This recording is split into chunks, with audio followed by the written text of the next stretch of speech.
Thank you to Carlos Kareem Whittam for providing us with this welcome. I want to hold space and extend a special welcome, in no particular order, to all Black people, African Americans, Africans, immigrants, Muslims, refugees, transgender, non-binary, gender-expansive folks, and gender non-conforming folks, femmes, queer folks, all people of African descent, undocumented folks, people living with disabilities, both visible and invisible, to renters, low-income folks, those who have been displaced or gentrified, those who are far from home, whether by choice or circumstance, those who have to send money back home, to all survivors, mothers and primary caregivers, those previously incarcerated, teachers, and a big shout out to all the organizers here on this call today. Thank you for all the hard work that you do. We see all of you and know that all parts of you are welcome here.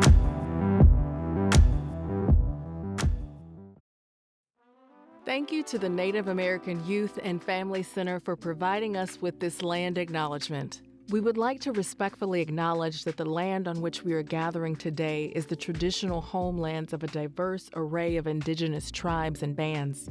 Multnomah County rests on traditional village sites of the Multnomah, Cathlamet, Clackamas bands of Chinook, Tualatin, Kalapuya, Molalla, and many other tribes who made their homes along the Columbia River, and which is now home to a vibrant Native community representing over 400 different tribal nations. We recognize Indigenous peoples as the traditional stewards of this land and acknowledge the enduring relationship between the land and the people since time immemorial. We would like to respectfully acknowledge the areas that were once home to thriving, connected Black communities. The fundamental state of settler colonialism still exists today. Oregon was founded as a white utopian state, and colonialism has hit this area hard and is still doing grave damage in the form of gentrification and the displacement of Black people, sometimes as far as outside of their home state. Since Black people were forcibly brought to the United States in 1619 and enslaved, which was 400 years ago, up until today, oppression continues. We acknowledge the twinned dehumanizations of Indigenous land and Black bodies that were turned into property in the name of U.S. imperialism. It is also important to move beyond acknowledgement and reflect on your own history that brought you to this place. This displacement acknowledgement and the land acknowledgement demonstrates a commitment to beginning the process of working to dismantle the ongoing legacies of settler colonialism. There is a lot of work to be done. Thank you. Hello, and welcome to the 2024 Reimagine Public Safety Conversation, hosted by Imagine Black and produced by Labs. My name is Joy Elise Davis. My pronouns are she and they. I am a Black femme. I have dark brown eyes. I have blonde hair with shoulder lock lengths. I have on a really oversized purple sequin suit today with a white blouse, and I have oversized Black glasses on, and I'm wearing Black boots. As Imagine Black's president and executive director, I'm really honored to be in conversation with you today. Before we get started, I want to set the stage a little bit for you. So this debate will unapologetically center Black issues. This event is for the entire Black community, especially those who may feel disengaged from politics. This debate is narrowly focused on public safety and offers a unique opportunity to hold candidates accountable to the needs and the demands of the progressive Black Portlanders.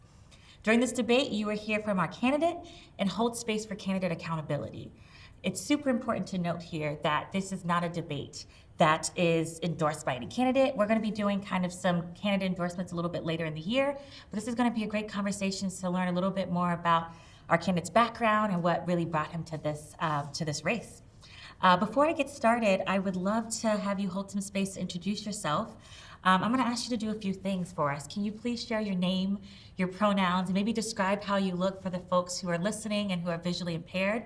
And then tell us a little bit about what brought you here and why you're running. Right on. So I'm Durrell Kinsey Bey. I'm Moorish American agrarian. Means that I'm a descendant of Moroccans and born in America, and I value food sovereignty. I am wearing a Moorish fez on my head. I have beautiful Bob Marley locks that go down my back side. And I am wearing a plaid, dark green and navy blue colored long sleeve outfit with some black slacks and brown shoes. I have a chin strapped wannabe James Harden beard, more like LeBron. And I have dark chocolate skin, he, him pronouns. And I would like to share that my goal is to revitalize the city with more rejuvenation and healing justice. We have a moral compass in our city and in the country that is devastatingly embarrassing in regards to our human development across the planet Earth. And that is something that we really should focus on, not simply being amoral, focusing on ethics, transparency, sustainability, and respect and appreciation for other individuals as opposed to othering them. And the inspiration that brought me to this race, outside of my beautiful wife and our wonderful son who's on his way, my father and my mother. Fortunately, I'm blessed to have both of them living with us. My father's a former veteran, and he currently is an elected official for the USDA. My mother works for the Department of Energy and Homeland Security. My grandfather was a veteran, grandmother was a veteran. My other grandmother is a civil rights activist, and my other grandfather is Uhuru Mandinka, who's a member of the Black Panther Party of Self-Defense, Uhuru. So that's my inspiration. It's cultivated why I'm here. Thank you so much. I'm really excited to learn a little bit more about you and your platform. Let me tell you a little bit how we're going to spend our time together. I have 4 questions for you. I think we'll have plenty of time to dive deep. I'm going to ask some follow-up questions to make sure our viewers and watchers are able to understand a little bit more, but we're going to have this be more of an open conversation. Afterwards, I have about 16 rapid fire questions for you, which you will learn is my favorite part. I'm gonna ask you some questions and you're gonna need to answer either yes, no, or pass. I'll talk about that a little bit later, but let's get into it. We have some time. So I wanna take us back to 2020. In 2020, thousands of people marched and protested in the city of Portland, demanding racial justice. Some protesters called for police reform. Some called for defunding to drastically shrink the size of the police budget, and others called for complete abolition. Nearly 4 years later, some elected officials still think of police response when they hear the phrase public safety. At Imagine Black, we believe that definition is just way too narrow. My first question to you is, what is your definition of community safety? And what are your plans to reimagine public safety in this role? I love that question, Joy. Given a little philosophical at this point, because when I think of community, I think of common unity.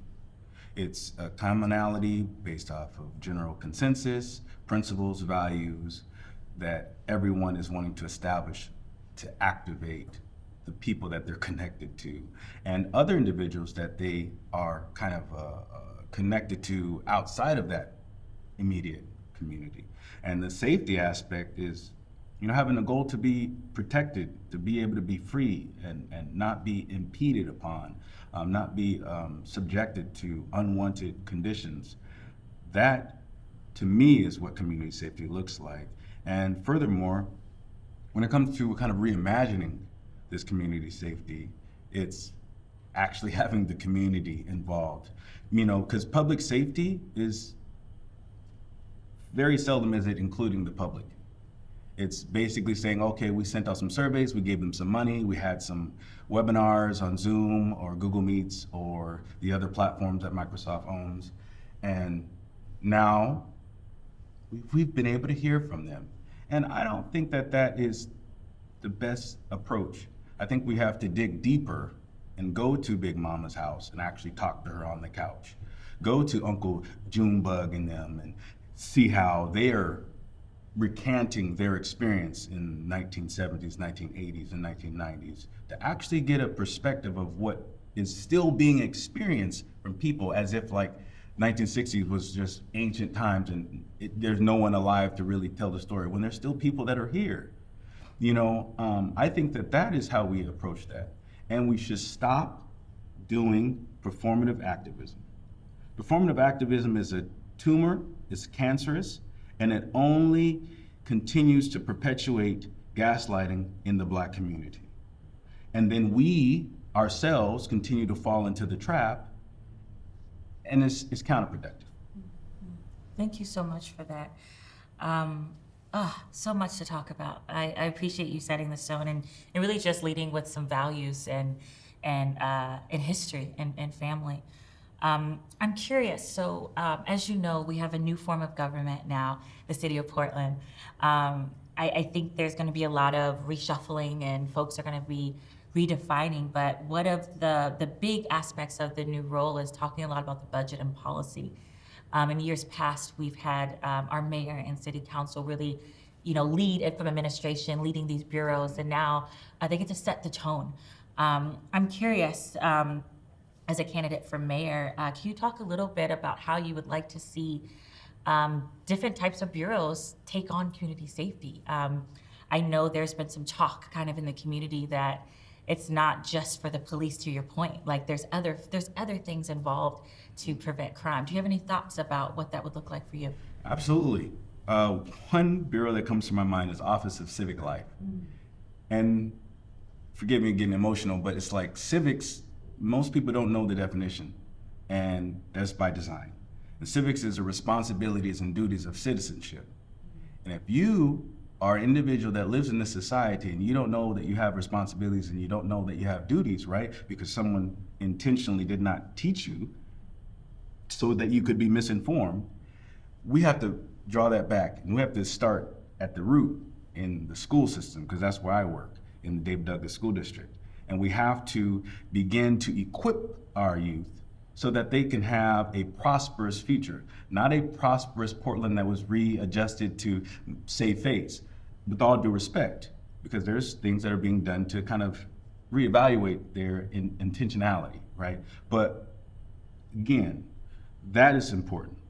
And then furthermore, with the Youth Advisory Council being implemented, right? And an elder advisory council. Because what has happened is individuals have put their elders, their grandma and great grandma, in a assisted living and then left them there.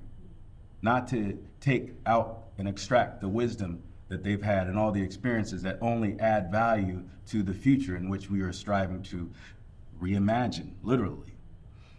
Beyond that, I think that it's imperative that we're community-centered in all the practices, in all the initiatives, all the mechanisms that are in place for the city government, because the goal is to add value to the community.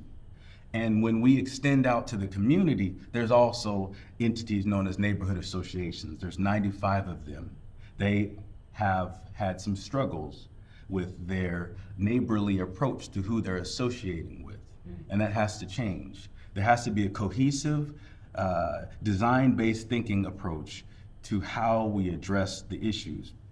Because obviously, everyone knows that there's problems. Everyone has these issues. But being intentional and understanding that that intent will affect the impact of how we address people in the community. We have to do a lot more with being honest, transparent, and honestly, some people really just have to get out the way. Some of these people have to be fired. So that's something that I have to be frank on, even though I'm not Frankish, I'm Moorish. But we have to be honest. These people have to get out the way, or, kind of do an exit interview, like give them some feedback. So maybe you could be reallocated somewhere else, because you want to have the best quality people there that have the heart in it, that are not wanting to just come to get a paycheck.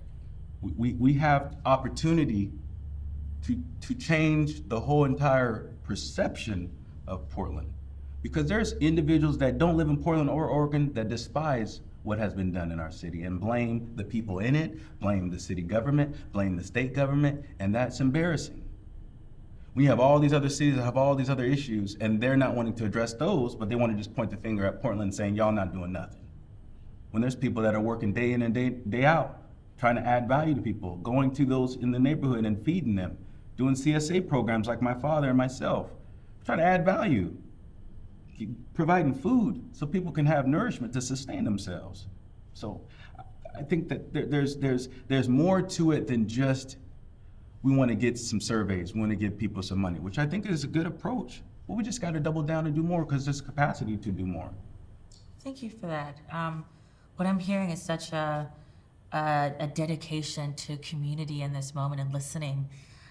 Let's talk a little bit about the budget as it relates to what community demanded in 2020. So what we know is that our current police budget is nearly $300 million. There is a great Street Roots article that I keep referencing quite a bit, but it really has so much data in there that talks about pushing back on this narrative that we're hearing both locally and nationally about what's going on in Portland and particularly how we are addressing public and community safety. But let's go back 2016 to now, there's been a 42% increase in our police budget. That's around just nearly $88 million. Going back to what my initial question was, in 2020, folks were demanding something different, particularly demanding something different in the budget. I'm curious, just knowing that you are really dedicated to that listening and that loop of transparency, what does that look like, or how do you think that's going to translate into the leadership you could bring to the city as it relates to this budget size of the police? So I will not run away from the fact that the police has a lot more changes that they need to implement. And we're not talking about planning on making plans to plan out. If we're going to plan a plan to plan something and talk about the planning of implementing the plan, no. It's 2024, I am 30 years old, and I have lived only 30 years. And in that time, I have heard nothing much.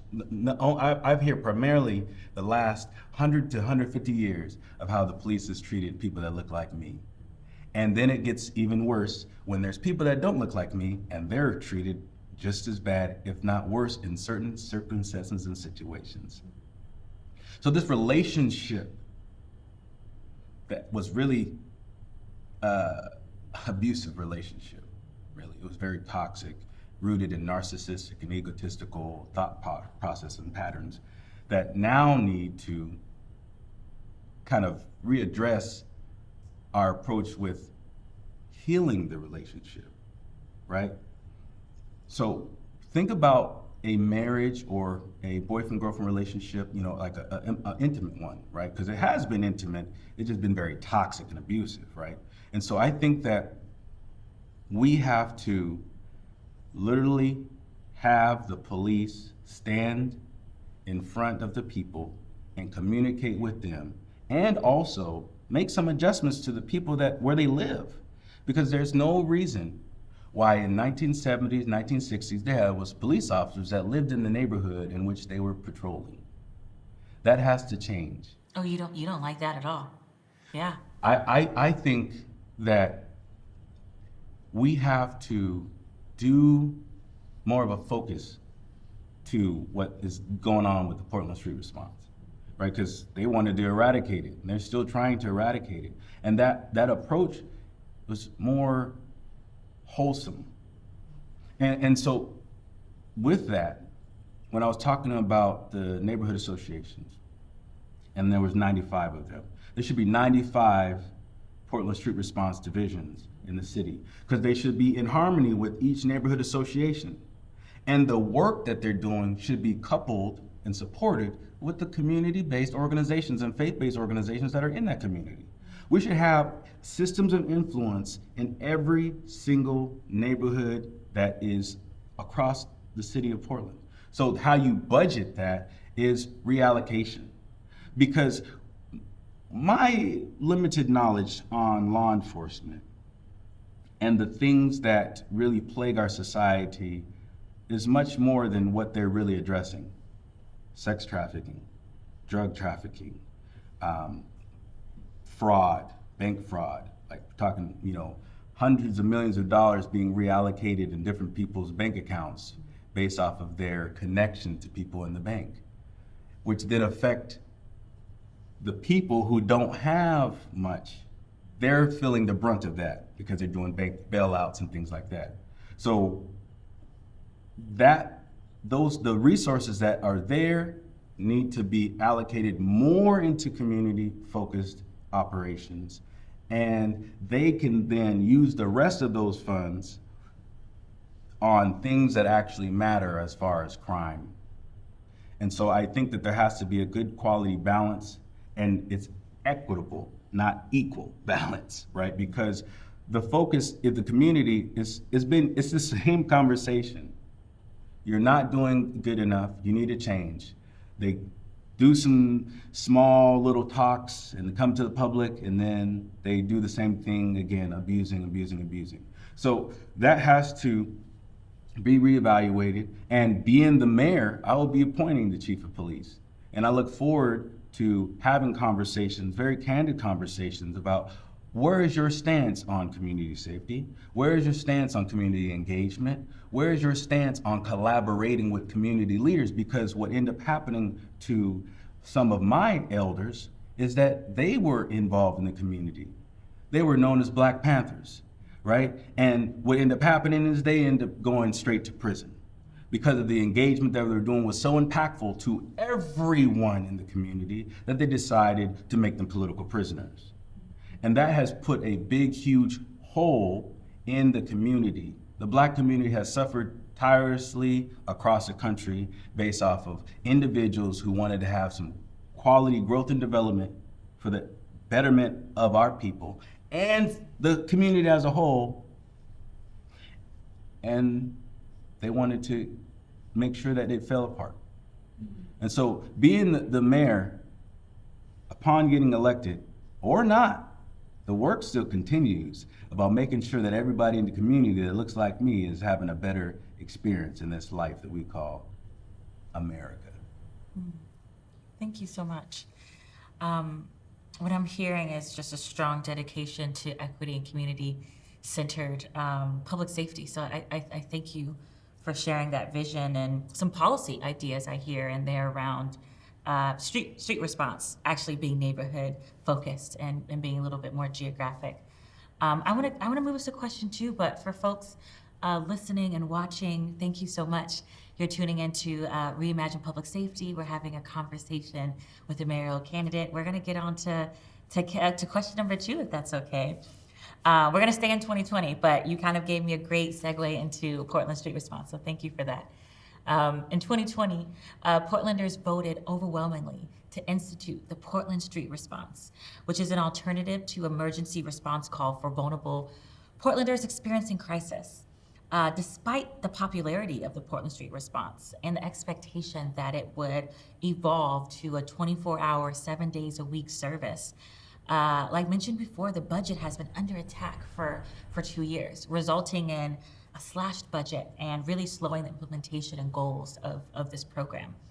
My question to you is, where do you see the Portland Street Response within the context of public safety? You shared a little bit more, but can you dive a little bit deeper of what your vision is for how these two work together, public safety and street response? Yeah, so in regards to Portland Street Response, I don't foresee them I don't see them in the future being a program only.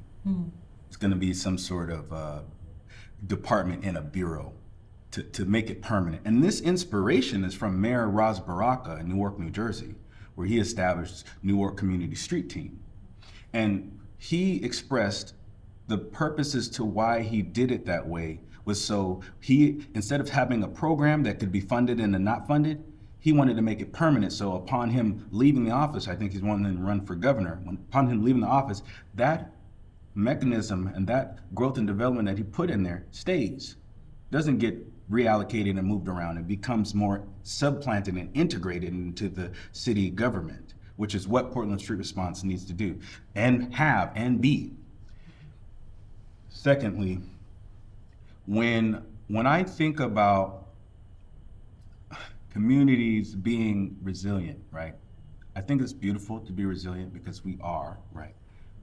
We are at a stage now where thriving is the order of the day. So communities like Thrive PDX, community organizations like Elevate Oregon, REAP, SEI, Miracles Club, Black Economic Collective, Unite Oregon, Keep Growing Seeds, like all these different organizations should be empowered to assist the community with strengthening the capacity of NETs, neighborhood emergency teams. Meaning, we want to have individuals equipped in being peer support specialists. We want to have people have a therapeutic health workers certification through the state to actually add value, so that we're equipping and empowering the individuals in the community, not just giving them services and giving them opportunities to engage, right? We want to integrate the citizens into the society so they can actually be empowered to make change, and then inspire others outside of the city to do the same. We want to make Portland internationally relevant because we want to be the topic of the conversation, saying, hey, look what we have done. Think about what you've said about us and look how we turned it around. Furthermore, with that, because all these different communities, right, are oftentimes connected to other communities in the other parts of the world, right?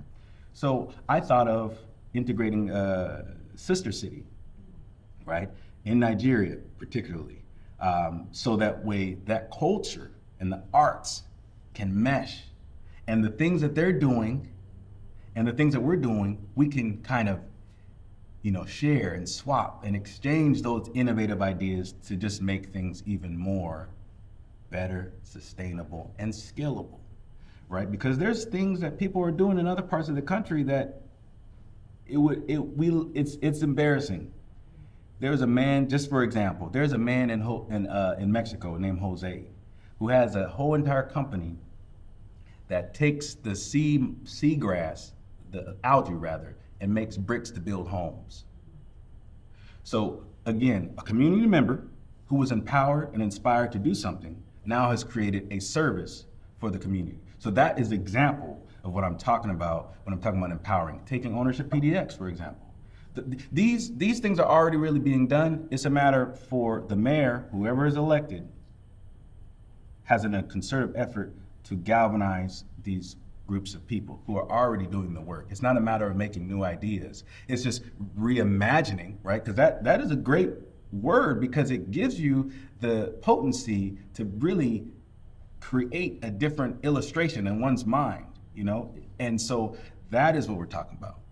That's how we do it. And this is what I would say is going to happen with or without anybody's involvement, because the world is moving in this direction. Mm-hmm. Thank you so much for that. I'm hearing so much about what your future plans for the Portland Street Response and this bureau that you mentioned, and how it's only going to be as strong as our connection to community. So thank you for sharing both your vision and some policy ideas to make that a reality. For those watching and viewing, thank you so much for being here. We're going to get into question 3. This is a long one, so please bear with me as I read through a little bit, as I set the stage, so to speak, for this question. But let's get into it. Question number 3. So Portland, along with other cities across the nation, is experiencing a rise in houselessness driven by the lack of affordable housing. The ongoing COVID pandemic has economically wrecked entire communities, devastated households, and significantly and continued lack of access to mental health services, including healthcare-centered substance use disorder treatment. Despite credible research showing that police sweeps of houseless encampments do not solve houselessness and fail to lead to effective housing solutions, city resources continue to support this harmful practice. My question to you is just, let's dive into sweeps. I want to know, how would we prevent displacement of the houseless community and elevate real solutions that result in vulnerable Portlanders really finding and maintaining housing? Yeah, how do we do that from your perspective? First thing that comes to mind is the word sacrifice. We are very privileged overall as American citizens, and there's some things that we consider to be inconveniences that really, when it comes to the sake of uplifting fallen humanity, we have to go the extra mile. Like, for example, if you go home and you watch your, Big Brother, or you watch Survivor, and you get to hang out with your family, play cards, we play Skip-Bo at my house, and things like that. But there's people that don't have that experience while you are enjoying the moment and the memories that are being cultivated with your family. There's people on the streets that are suffering. So why not take 2, 3, 4 days out of the week, right? And actually add value, get some clothes for them. Why are you trying to make money from the clothes when you could just give the clothes to the people and give them in good condition and uplift them, right? That's just like a frame of mind for people who are listening, that is something that has to happen irregardless of who's elected. We have to take some time and make some sacrifices. That's one. Second thing, in-field development is how we need to look at how we're building structures. Secondly, or thirdly rather, when it comes to these vacant buildings, I would say boldly, eminent domain for the sake of uplifting fallen humanity. It's not a matter of if or planning about it. No, there's vacant buildings that have been in Portland for over 30 years, and I'm 30. That is very, very disgusting. There's no reason why we're having these conditions other than people being narcissistic and selfish. Again, sacrifice is needed. The will of the people has to be rooted in upliftment, right? Upliftment in mind, right? So that's fourth or fifth. Next, the zoning laws. Zoning laws have to be maybe mixed use, maybe commercial, mixed, or however it needs to be reallocated and reevaluated, but it needs to be happening, because there's certain parts of the city, where you go from west side to east side and you think like you're in a whole different country. I think that we having these 4 new districts, we're going to be seeing some big changes, and the collaboration that I've been doing with all of these different candidates is remarkable. So I'm pretty excited about that in regards to their legislative procedures that they're going to be implementing. Pivoting over to the question again, we and my few members on my campaign team have focused on a restaurant revitalization initiative. You said, well, why you bring up restaurant revitalization? Well, the federal government had a restaurant revitalization fund that was closed in 2023. We were fortunate enough to be able to reignite it to the best of our ability as private citizens. And so now we're able to provide growth capital to restaurant owners from $5,000 to $5 million. Fortunately, we've also been able to double down on that, and we've connected with national business capital, and now we're able to provide loans and lines of credit for business owners. So what does that equate to, though? Because people want to make money, I understand that, but we also want to have jobs for those people. So that is the framework for the social impact that I've been working with Bey Group of Companies, which is the first Moorish American-owned private equity company in the country. And beyond that, I was talking about farming a little bit, of being an agrarian. Job opportunity and reassessing how we use these vacant lots is how we can actually add value. My experience with farming is very spiritual, because you think about the sowing of a seed and what you reap in the harvest. It's also your thoughts, the thoughts that you have with good intention, they're like seeds. And what you say is like the fruit, and so again, going into, the morality component, how we look at people has to change. And then again, hopefully in due time, how we look ourselves, that will then evolve into something more beautiful, just like these beautiful flowers you have displayed here. And your beautiful outfit. I had to give it a shout out once again. Yes, which is royalty, right? And so That's kind of painting a picture, because I'm an artist. I do illustrations too. I just use words more often than painting, right? But that is my component, what I'm bringing to the table. Because when you're getting into agripreneurship, we have a food system, right, that is not as strong as it could be. We have a corporate merger process taking place, which unfortunately I think I know the outcome will be, because I know individuals are greedy, right? And regardless of what the situation may be, we're going to keep pushing back on these mergers and making sure there's not a expansion of this oligopoly that we have here in the United States of America, which is an oligarch and a monopoly combined together. I'm sure you already know that, but just for the viewers who may not know what those words mean in these terms, that's what we have. And so it's now time to not only put pressure on them with them putting their fair share with taxes, but we now want them to be contributing to the food system. Give you an example real quick. I know I have a little bit of time. You have Fred Meyer, you have Walmart, you have Albertsons, Safeway, etc.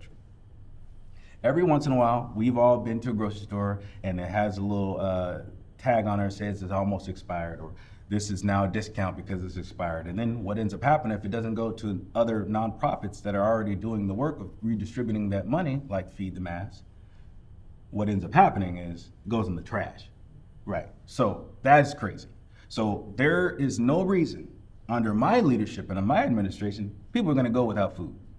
We have all this area. We have rooftop gardens we can cultivate. We have gardening in people's homes and backyards that we can cultivate. There's a farm in my house, 200 square feet. You got squash, you got cucumbers, you got a calendula oil for your skin. This is all from my little tiny house front that I got, which is beautiful because working with Portland Clean Energy Fund, I was able to get a grant to assist with transforming yards into farms. So I say this, I know that they may be a disadvantage for me being so young in this race.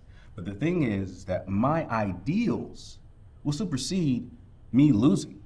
Because people that have a sound mind and good character, they'll say, I know what Durrell got going on. I'm gonna try to support him in that and implement it myself however I feel inspired to do so.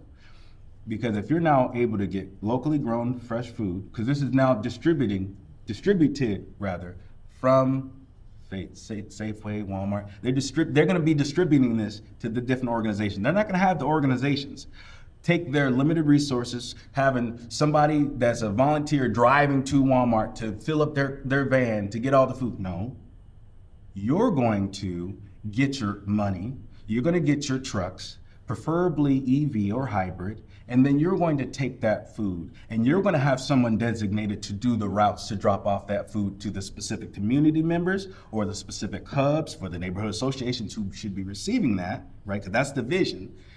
If not, it's going to trickle down to the other organizations that are in the area that are actively on it and ready to go. And then on the other side, because this is the completion of the whole food system, the food that may not reach anybody, right? Now we got to make compost. Why? So we can redistribute back to the soil, so the soil can be regenerative and it can grow and develop with the companion planting approaches instead of monocropping, which is very, very bad for the soil and the microbials in the soil, which affect the nutrients that you're eating in the food. So we're now going to get renewable energy from that, not just compost with the methane gas using the Poop to Power project. So this is kind of a painting a picture of how this moves, with the root being food and jobs, thousands of jobs being created for the growth and development of our city. Thank you for that so much. I'm hearing that you're going to be a champion for food systems and this ecology that you spoke of earlier, and how that contributes to ending the displacement of houseless communities. It's building up this community and preventing it from this perspective. So thank you for sharing. I was taking some great notes and actively listening here about some of your plans for economic development within that, and housing with some mixed use zoning in there, as well as food. I'm curious, just while we have you here, is I'm sure you know sweeping houseless folks constantly that's happening in the city is very expensive. it's a pretty expensive line item for the city. I'm curious, if you become mayor, what would you advocate for that line item to be moved or reallocated to something else? Would you? I guess maybe that's the first question. And definitely if would. so, yeah, Yeah, please. definitely would. And one thing that comes to mind is inspiration from a mayoral candidate named Susan, I believe. Susan or Sharon. I can't quite recall it at the top of my head, but she talked about board houses or boarding houses. So that's like a structure, right? But furthermore, beyond that, the funds should be supporting homeowners, right, to be able to establish ADUs or AUDs, to be able to house these folks in on their property and be able to keep the building structure upon the assessment of the wraparound services that are going to be in that household of the person who volunteers to assist the community member. Again, we're going back to sacrifice. All right, we're not talking about, hey, this is mandatory, right? But this is a approach to house individuals. And also, a good friend downstairs who works for Portland, our community, Central City Concern, Brandon, just met him right before I got up here. And he talked about the need for centralizing these services, one, centralizing the actual living spaces as opposed to scattering them all over the place, because basically you want to have a one-stop shop. It's what he was kind of suggesting. And I think that is sound, especially when you think about the concept of central city concern, because the concerns of the city should be centralized in a way that is adding value, not dismantling it. And I would say that's pretty much it for the most part. But I wanted to expound just a little bit more, because I was going to say it earlier, is our approach to how we build or create housing, right? Everyone has a different preference in regards to, housing structures, right? But I think that when you're talking about creating opportunities for housing, right, you have to diversify. There's a beautiful technology, I guess you would call it technology, called mycelium.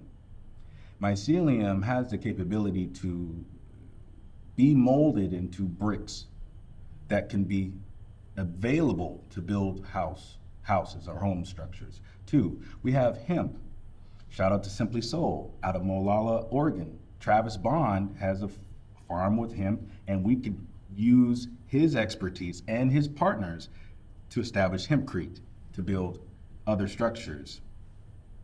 And thirdly, there's earthship concepts, where you're working with individuals like from the Rebuilding Center, where all of those different things that they have within their establishment could be used to build structures for people to actually live inside and make it ecological, allow for solar to be implemented, allow for water catching to be implemented. Now, this is also expanding to everyone, right? Because we want to be continuously catching water so we can cut down the cost of the energy that's continuously going to rise, establishing more renewable energy. So we have the resources preserved to assist as many people as possible, and then share the duplication of the model to other cities.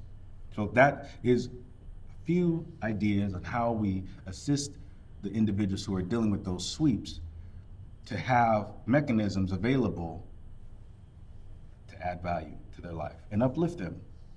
Because homelessness is temporary. Thank you. That's my belief. It's temporary. We have the ability to eradicate it.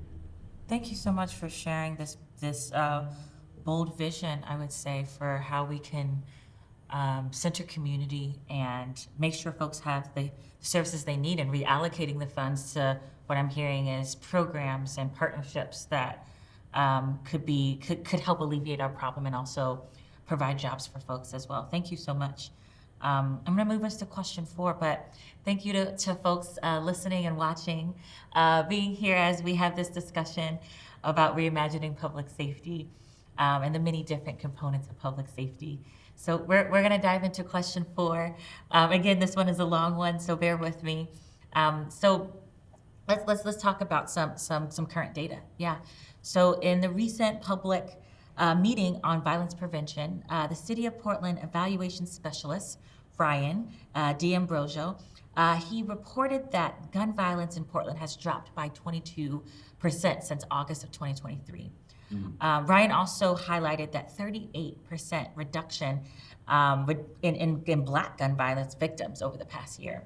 The city is attributing the overall decline in shootings to success of gun prevention programs that receive funding from both the city of Portland and the statewide allocations of federal pandemic funds. I want to talk about this particular organization and the work that they do, Healing Hurt People. It is a partnership between a Black-led nonprofit, POIC, and the City Office of Violence Prevention. And they implement this work where they offer counseling and outreach to community members at risk of gun violence, as well as folks who are currently victims of gun violence.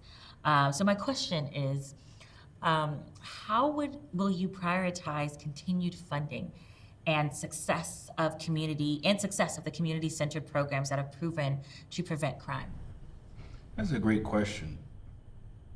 I think that it would be valuable to integrate the already successful framework into the city government office. Not like an oversight committee, but something where the city officials are involving themselves more in that growth and development, giving expertise, providing more technical support, providing more data analysis, or a perspective that they may not see.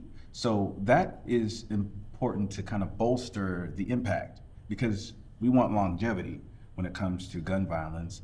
And also with gun violence, we also want to, make it important for people to know that your Second Amendment right is something that is a real thing. I'm not wanting to give the impression that people shouldn't protect themselves. So it doesn't have to be guns though only. Individuals can have that support through those nets and get martial arts. Martial arts tactics, learning how to activate self-defense. So cultivating a few components like that would be marvelous, especially with those numbers. Those numbers are pretty nice, and I would say I hope that they are sound, because that's a beautiful, beautiful thing. And unfortunately, I haven't heard about it on the national news from what they've been saying about us for all these years. And that's the work that we've been able to accomplish. That's magnificent. Furthermore, with that, when I think about the condition of gun violence and the pain and suffering that it causes, I also would be remiss to not bring up suicide prevention, right? So the CIS training that I went through with REAP, is very, very important. And the trainer is something I'm going to be delving into as well, to kind of have another set of eyes, if you will, to kind of get deeper into that prevention, expressing awareness of 988, like letting people know that these things are available, and then creating more capacity, because that's needed. Because if we're doing prevention, we can make multi-generational impacts with prevention, right? Just like preventative care, right? Because that would be something that would add value, because when you're talking about things that plague the Black community, diabetes, sickle cell anemia, you have high blood pressure or hypertension, right? And it's based off of what's in the refrigerator and what we put on our food. So not telling people how to eat, just showing them other opportunities and avenues. Like my life is rooted in plant-based diet, and culturally speaking, we ate plants. And seasonally, we would eat meat, and when it's not even about the eating meat aspect anymore, it's about the fact that they're putting poisonous toxins in the food that we eat, which is causing us to be even more sick. And this is a large-scale thing. Monsanto, DuPont, the list goes on and on of these nefarious organizations and businesses that are plaguing our society. So that's why we have to be preventative. By what? Knowing how to grow your own food, produce your own seeds, do your own canning, not having to rely on the grocery store. So that component being added with the self-defense and the assist training, that would make that magnanimous. Because now you're creating a whole entire system within a system that is now self-sufficient within of itself. So there's no need to, rely on other individuals or organizational structures outside of that. And then now, if there's something that's added in addition to, it's just icing on the cake. Vegan cake, of course. Vegan cake, thank you. Coconut with ice cream. I love the picture that you're painting both of this cake, because we got some snacks here, so I'm feeling it. But thank you for sharing your vision of this very holistic system and how we can not only increase the funding for alternative programs, but pair it very nicely with the things that community needs. So I appreciate that so much. And for those listening and watching, we're talking about reimagining public safety.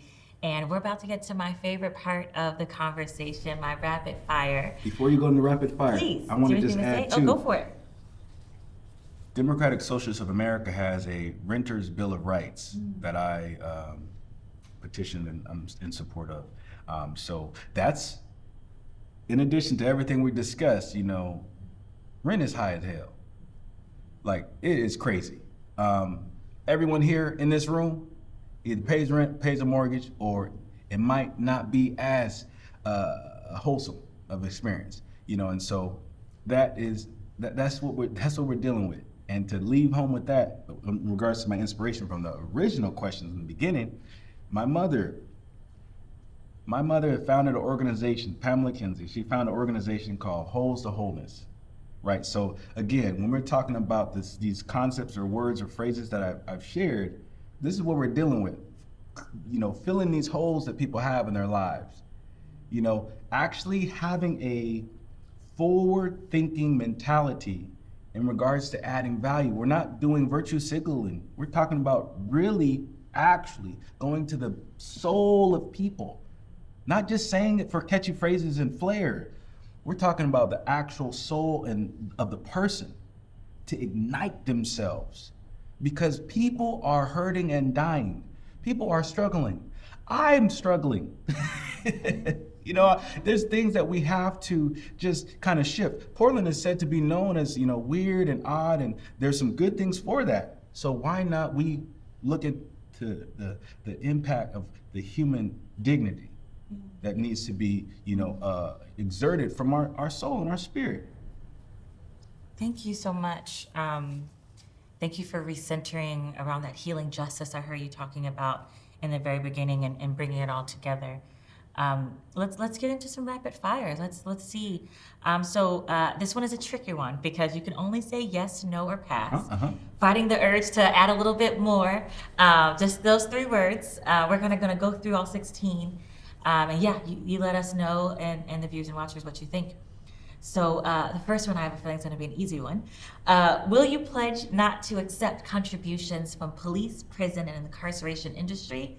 Yes. Not to seek their endorsements and to publicly reject their independent expenditures? Yes. Thank you so much. Thank you so much for that one. Do you support investing in quality, affordable housing to strengthen and make communities safer? Yes. Do you support investing in living wage employment opportunities to strengthen and make our communities safer? Yes. Do you support investing in public transportation to strengthen and make our communities safer? Yes. Thank you so much. Do you support investing in education to strengthen and make our communities safer? C. Thank you very much. Do you support investing in healthcare that includes harm reduction, patient-driven approaches, as well as community-based mental health and substance abuse treatment to strengthen and make our communities safer? C. Thank you. Do you support legislation banning both lethal and non-lethal force that could cause death against individuals exercising their First Amendment rights? C. Thank you. Do you support legislation to remove the shields of qualified immunity in Oregon? C. Thank you very much. Do you support a ban on data sharing and all forms of collaboration between the U.S. Immigration and Customs Enforcement, ICE, and the City of Portland bureaus, including the Portland Police Bureau? C. Thank you so much. Do you pledge to oppose a city budget that expands in any way the capacity of the police force? See. Thank you. Do you support non-carceral justice strategies for community safety? See. Thank you. Do you support zero tolerance legislation for police abuse of authority and abusive policing? See. Thank you. Then my last few. Do you believe that the violations of property should never equate to the violations of human life? See. Thank you. Do you support putting an end to the use of military-style equipment such as grenade launchers, long-range acoustic devices, LRADs, and other technologies designed for war by the Portland Police Bureau? See. Thank you. Do you support the ban on facial recognition, predictive policing technology, and other intrusive discriminatory surveillance forms by the Portland Police Bureau? Yes. Thank you so much. And last but not least, do you support allocating resources to support our most vulnerable community members, like the houseless community, in ways that are not linked to over-policing or criminalizing poverty? See. Thank you so much. Whew, we did it. We did. I want to thank the folks who are watching and listening to the Reimagine Public Safety conversation for Black Portland, produced by Labs. Thank you so much for tuning in. I want to thank our candidate for participating today. I want to thank our interpreters, our amazing film crew, our volunteers and staff. Thank you for making this possible. I want to remind folks that the democracy is not a one-time event. It requires active participation during and outside of election cycles. There is no perfect candidate. We encourage that you listen, you do your own research, and you vote for the candidate that you think you can push towards justice. Before I finish up my closing remarks, I would love for you to share how folks can learn a little bit more about you and your platform, how they can volunteer. Yeah, where can they find you? You can call me or text me at 509-406-4853. That's my personal phone number. I cannot give the address because people will be peopling. Yeah, they do. But you can call me and text me. That's my phone number. And also my campaign website is Durrell, DURRELL, mayor.com. Thank you. So as Oregon's first Black-led and Black-serving nonprofit that can endorse candidates, I want to share that Imagine Black, we're going to be making our candidate and ballot measure endorsements after we film all of our debates and conversations. So please make sure you check out our website to learn a little bit more about who we're supporting and what that looks like. I also want to share that we also are going to have information on how to vote on there, as well as where to drop off your ballots, how to get more involved in this work. So please visit imagineblack.org/vote. You're going to get a lot of resources on how to participate, again, during this election cycle, but also outside. We need this work to be ongoing. I'm Joy Elise Davis, y'all. It has been a pleasure to have this conversation. This was really lovely. I want to remind folks that a new world is waiting, a new Oregon is waiting, a new city is waiting. Help us build it. Let's do it together. Thank you. Have a great rest of your time. Peace. At Imagine Black, we envision living in a city that loves Black people. We imagine a world where every Black person has the rights, resources, and recognition to be part of a thriving, resilient, and connected community. We are freedom dreamers. Now is the time to invest in Black liberation and self-determination. Your support is critical to this work. A donation to Imagine Black helps us maintain our capacity to affect change in the Black community. Your contributions can help us build Black voter power, advance the call to reimagine our public safety and criminal justice system, and push for a just transition from an extractive economy to a regenerative economy. We all have a role to play in the movement for Black liberation. Go to imagineblack.org/donate. Please give generously. Together, we will turn dreams into reality.